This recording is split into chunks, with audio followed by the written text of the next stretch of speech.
Hello guys, welcome back and welcome to MPO video tutorial. For today, we are going to discuss kung paano tayo mag-activate ng account.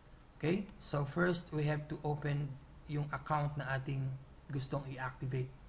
So click login, then supply the username, and then the password. Okay? Then click login button.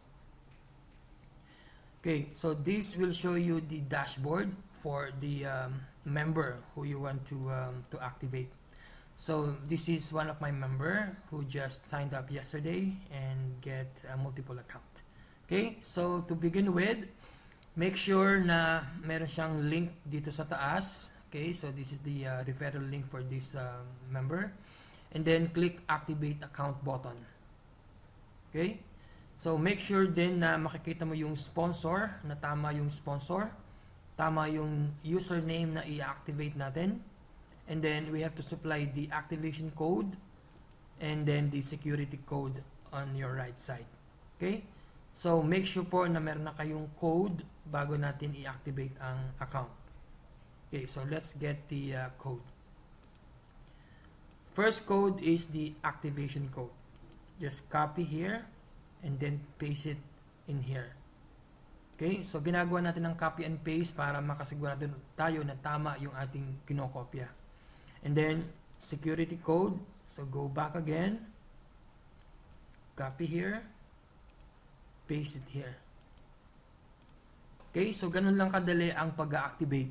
So, make sure din na meron tayo ditong word na kailangan nating i-enter para for enter the validation text. Okay? So, this is done para makasigurado tayo na hindi machine ang nag-activate kundi tao. Okay? So, kung hindi mo mababasa or kung hard to read, you can request for another word in here. Okay? So, just click this one. But since readable naman, so just type what it is. Okay? So, Swarty. And then, click activate Gensal button.